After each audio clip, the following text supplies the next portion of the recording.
Hi, Diddley-ho, neighborinos, and welcome into the Week 4 edition of Sunday Best. I'm your host, Jay Felicio, and for those of you who are listening for the first time, first off, thank you. I appreciate you taking time out of your busy schedules to listen to me talk about a game, about a game, about a game, about a game.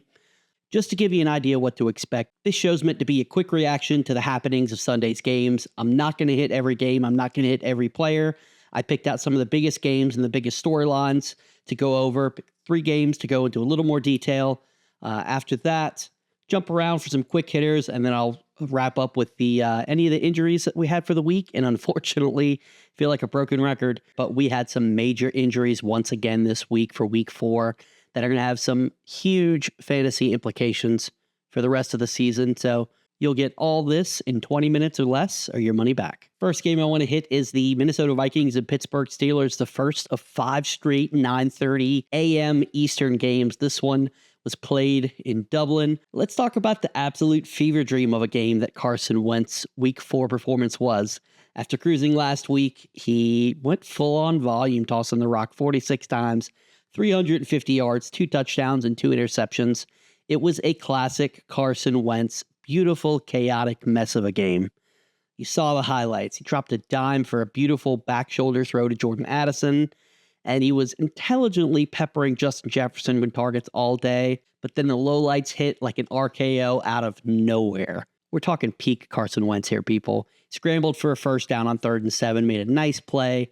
Next play, gets strip sacked. Thankfully, the Vikings were able to recover, gets sacked again. Then the play after that, throws a pass that gets tipped at the line by Cam Hayward, picked off by TJ Watt. It was a second pass on the game that was intercepted thanks to a ball getting hit at the line of scrimmage, and just another example of Carson Wentz's chaotic mess. And at the end of the game, on a 4th and goal, Wentz throws a touchdown pass to Jalen Naylor immediately after almost getting picked off the play before. The takeaway, it's your life with Carson Wentz.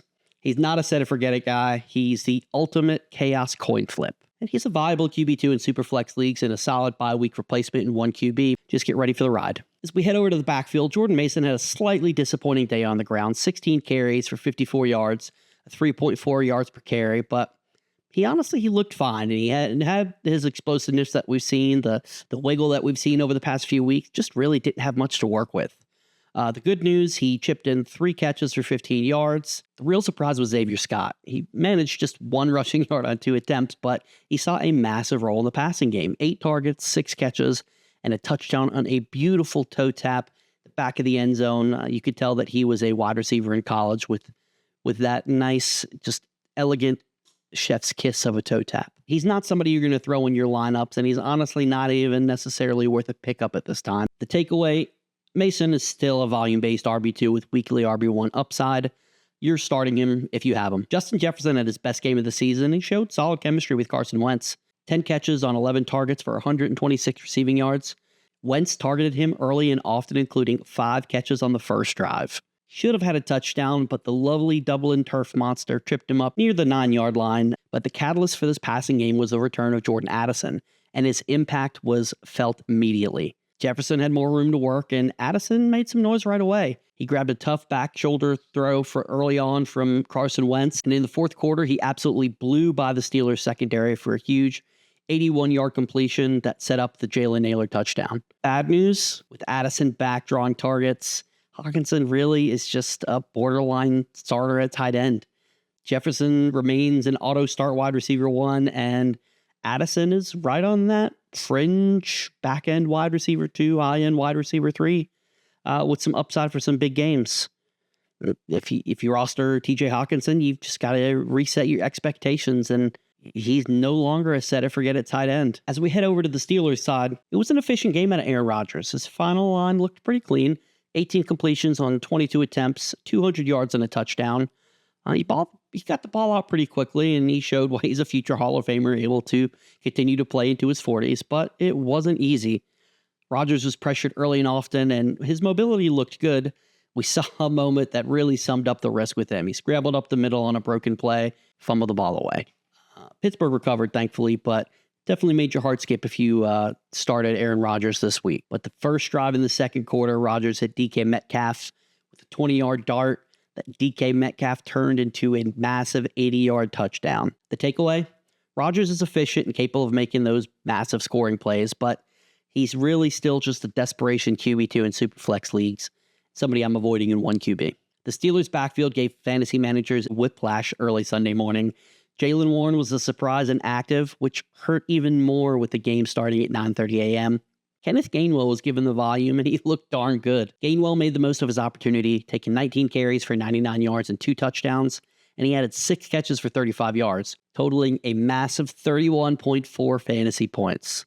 Gainwell definitely played himself into a larger role, but here's the reality check. The Steelers are on a bye in Week 5. Warren's highly likely to return the week after that, so the high-end volume simply won't be there. That being said, borderline flex play, especially with bye weeks coming up, and has worked himself into becoming one of the top handcuffs in all of fantasy. Now, on the other side of the depth chart, Caleb Johnson totaled 22 yards on 6 carries, dropped an easy pass with 2.5 minutes left in the first half. To be frank, even though my name's Jay, his value is dead. The takeaway? Gainwell's amazing week won't lead to guaranteed volume when Warren returns, but he remains one of the highest value handcuffs in all of fantasy. Caleb Johnson isn't worth rostering. The strong connection continues for DK Metcalf and Aaron Rodgers, leading to his best game as a Steeler. Metcalf caught all 5 of his targets for 126 yards and a touchdown. It's elite efficiency, but still highlights the low volume. He scored on his 3rd straight game thanks to a moment of pure explosiveness. As I mentioned earlier when talking about Aaron Rodgers, DK Metcalf turned on the turbo boosters on an inside post for a massive 80-yard touchdown. What's crazy is he nearly matched his entire season's output, racking up 126 yards in Week 4 after totaling 135 through the first 3 weeks. The takeaway? DK Metcalf is the definition of a boom-bust wide receiver 3. He could pop off at any week, but you can't depend on him considering the low volume. He's the only Steelers pass catcher you're remotely thinking about starting in fantasy. As we roll along to the Los Angeles Chargers and the New York Giants, we'll start on the Chargers side of the ball with Justin Herbert. The ferocious Giants pass rush put Justin Herbert in a pressure cooker all day, leading to his worst game of the season. Final numbers were pretty ugly. 23 completions, 41 attempts, 203 yards, a single touchdown, and 2 picks. The Giants only got to him twice, but the pressure forced him to throw the ball early, throw the ball away. He had multiple passes hit at the line of scrimmage. Dexter Lawrence even got his first career interception on one of those block passes that he tapped to himself. The chaos was real for Justin Herbert. Now, a second interception wasn't his fault. Ladd McConkey ran into a teammate and fell down, leading to the pick. But the biggest storyline is an already banged-up offensive line lost Joe Alt to a high ankle sprain, forcing the Chargers to switch to quick throws just to survive the pass rush. It was a disastrous week, but Herbert, I think he's going to be fine. I value him pretty much the same coming out of the game as I did coming into the game, right at a borderline QB1. Now, it did get a little hard for him with Joe Alt's injury, but we'll see how long he's going to be out. As long as the Chargers continue this pass volume, you're starting on most weeks. You hear the term league winner thrown around more than you hear Jey Uso shout, yeet. But Omarion Hampton is proving why he's belonged since day one.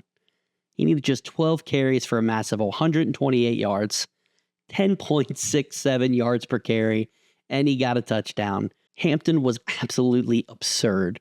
The third quarter, it was met at the 14-yard line by the corner, got his legs churning, took a hit from Kayvon Thibodeau.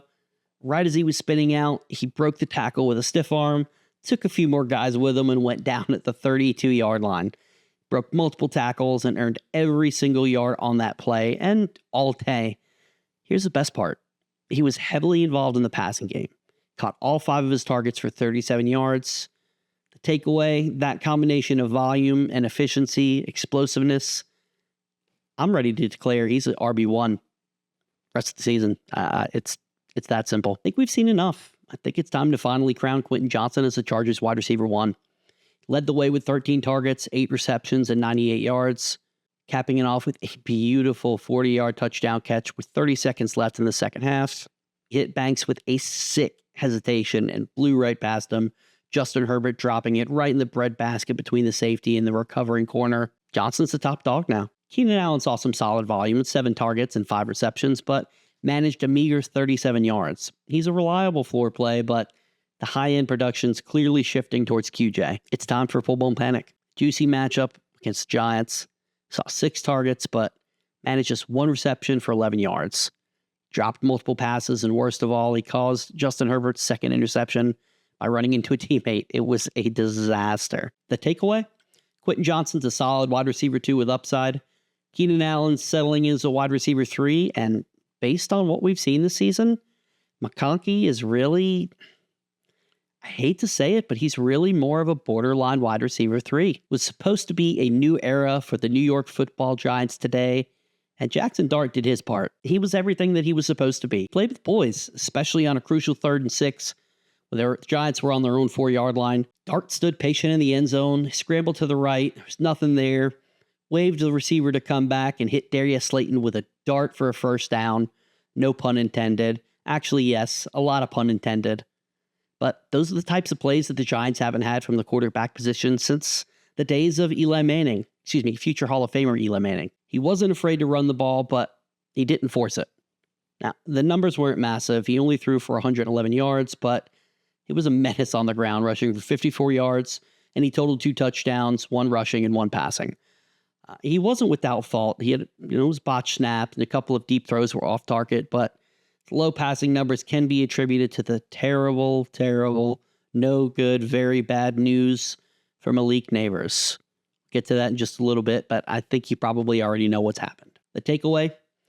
Dart showed the mobility, the patience, and most importantly, the stability that the Giants have needed at the quarterback position for a long time. Now, he's startable in Superflex leagues as a QB2 immediately. Losing Malik Neighbors crushes what could have been his top 10 upside, but the rushing floor is real. He's a fine pickup in 1 quarterback leagues for that rushing floor alone, especially with bye weeks coming up. I stand by my statement. Cam Scatterbo would fist fight a grizzly bear if he was asked to do so, no questions asked. Looked like the juggernaut busting through walls every time he touched the ball. The read option worked perfectly with him and Dart, and it helped set up a touchdown late in the game. Dart faked the toss to Scatterbo, and with the defender having to watch the run from Dart, it opened up a shovel pass to Theo Johnson for the touchdown.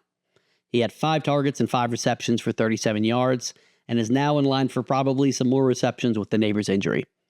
The takeaway, Scatterbo's a 3-down back. He's locked in as an RB2 from here on out. The volume's there, the power's there. Now the passing involvement is cemented. You can start him with confidence. Pain. So much pain. The Giants had the faintest feeling of hope, and then the Malik Neighbors injury happened. It was downfield pass from Dart. Tried to stop and jump for the ball, and his knee buckled. It was agony on the field immediately. It was apparent what happened. It was the turf at MetLife taking another victim. Before the injury, Dart was targeting him nonstop. He had 3 targets, 2 receptions for 20 yards and little over a quarter. He was in line for so many targets, but the entire pie is now about to be redistributed. Dart spread the ball around after Neighbors went down, and honestly, it's probably what you should expect going forward. Darius Slayton has some boom potential as the Giants' best deep threat going forward. Wan'Dale Robinson's a risky flex. He saw 5 targets, and he should see some decent volume, but the ceiling is low. Theo Johnson isn't there yet, but 5 targets, 3 receptions to the touchdown. Could find himself in the streaming tight end discussion if the volume holds. The takeaway, the Neighbors' loss is devastating. It's confirmed he has a torn ACL and he's out for the rest of the season and may not be ready for the start of 2026. Wan'Dale Robinson's your immediate waiver wire pivot in PPR if he wasn't already rostered. Darius Slayton is a lottery ticket for a boom week, but not somebody I'm looking to get in my lineups. And in the battle of 1 and 2 teams, the Chiefs and the Ravens, I hate to be a Debbie Downer, but I do have some more injury news that probably is going to make fantasy managers feel a little sick in their tum-tum. Lamar Jackson left the game early in the second half with a hamstring injury. Before leaving, he was having a mixed bag of a game against the Chiefs, feeling some pressure. He had a couple turnovers as well. The blitz forced him to throw the ball a little early, leading to his first interception of the season. And he also lost a fumble right before the half. Lamar's availability is now a massive question mark. Hamstring injury is not promising for a quarterback who relies on his mobility as much as Lamar Jackson does. If he does miss time, Cooper Rush isn't even in streamer consideration. Keep an eye on the reports. At the time of recording, there was no information on if Lamar was going to miss time, but I would expect at least a game, and honestly, probably multiple. We have to talk about the King. He ran for 50 or fewer yards for the 3rd straight game, rushing 8 times for 42 yards against the Chiefs. He's obviously still a must start, but the lack of volume is genuinely concerning. Justice Hill played a large role in the passing game and was the beneficiary of a garbage time 71-yard touchdown run. If Lamar Jackson misses time, Henry could be leaned on more, with the Ravens having to establish the run to protect Cooper Rush. Takeaway, like I said, Henry is still a must-start weekly, but his once solid floor is no more. You're playing him for that week-winning ceiling, but you have to acknowledge that there's low-volume risk. If Lamar is out, Henry's floor goes up due to necessity, but his ceiling may be capped by poor game scripts. The main thing from the Ravens' loss is simple. Will Lamar Jackson play next week? Impact all the pass catchers. Zay Flowers and Mark Andrews cost 7 passes for 8 targets apiece, but there's not really much to discuss beyond that. Their value hinges entirely on Lamar Jackson. If he's out, the outlook changes drastically.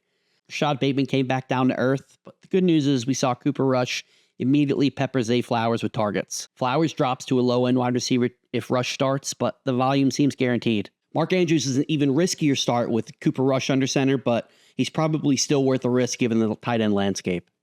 The takeaway, start Zay Flowers as low-end wide receiver 2, even if Lamar Jackson is out. Andrews is a gamble, but you're still playing him. That was a vintage Patrick Mahomes performance, people. He is back, throwing absolute lasers, getting everybody involved, hitting 4 different receivers with a touchdown pass, 4 different receivers with 5 or more targets. Throw to Juju was a classic Mahomes magic moment.